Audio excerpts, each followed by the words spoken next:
Benedict, ano ang natalakay ng mga issue ngayon dyan sa oral arguments?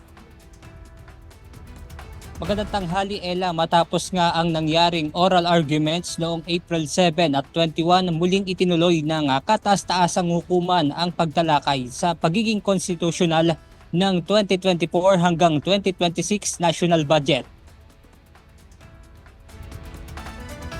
Muling sumalang sa interpellation o pagtatanong ng mga maestrado kanina si Solicitor General Darlene Berberabe bilang kinatawan ng gobyerno. Kanina kabilang sa mga maestrado na nagtanong ay si Associate Justice Ricardo Rosario at Associate Justice Amy Lazaro Javier.